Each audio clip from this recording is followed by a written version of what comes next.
The FBI are trying to track down a scam artist that they have called the Con Queen of Hollywood, who's been targeting social media influencers, artists, photographers, and actors. She goes by the name Wendy Dang, but she's so good at impersonating people that she's able to convince her victims she's pretty much anybody. Victims are lured in with the promises of work and money, and they travel to Indonesia to be reimbursed, only to find out later that no reimbursement is coming. I'm gonna tell you everything you need to know right now on IO. What is happening, people? You are watching InformOverload, where we tell you about the most interesting news stories we find on the internet and we make them more entertaining. Tell me down there in those comments if you have ever been the victim of a scam artist. The Con Queen of Hollywood is back after a 6-month hiatus. Several new victims have come forward with reports of a female scam artist who was posing as huge Hollywood executives. She convinced freelance artists to dish out thousands and thousands of dollars. So basically what she does is she calls or emails independent workers in the entertainment industry. She entices them into flying to Indonesia for a work assignment. These workers then spend thousands on expenses, drivers, translators, and fixers, none of which ever really show up. A travel photographer called Carly Rudd was one of her victims. The Con Queen of Hollywood contacted her through the web address dangmurdoch.com. Wendy Dang Murdoch is a Chinese-American businesswoman and movie producer. She's a pretty big deal. But the person who contacted her was not Wendy Dang. It was a con artist who convinced Carly Rudd to fly to Indonesia.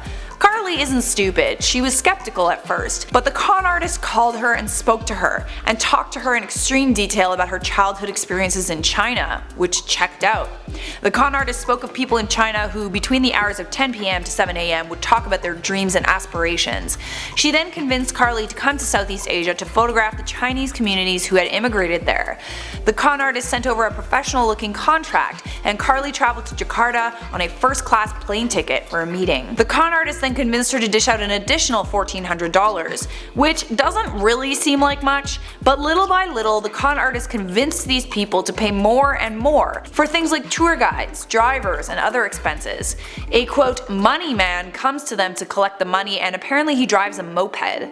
The victims are always promised that they will be reimbursed. Slowly expenses began to pile up, and before long Carly was owed $16,000. And Carly wasn't the only victim in recent months.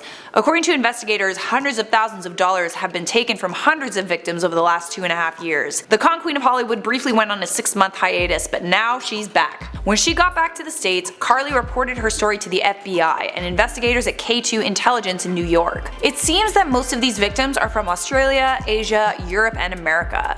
In an interesting turn of events, this con artist also impersonates powerful women in Hollywood in order to convince male actors to participate in a scene that requires them to participate in phone sex. She impersonated Amy Pascal, Kathleen Kennedy, Gigi Pritzker, Sherry Lansing, Leslie Linka Glatter, and Stacey Snider as well. This con artist is extremely talented at accents. She can change her voice and mimic pretty much anybody. She knows intimate details about Hollywood and huge Hollywood executives, so there's a very high chance that she might have worked in the industry at some point as well, as a makeup artist. Investigators believe she's Asian because of some inflections in her voice that can be heard on recordings of exchanges.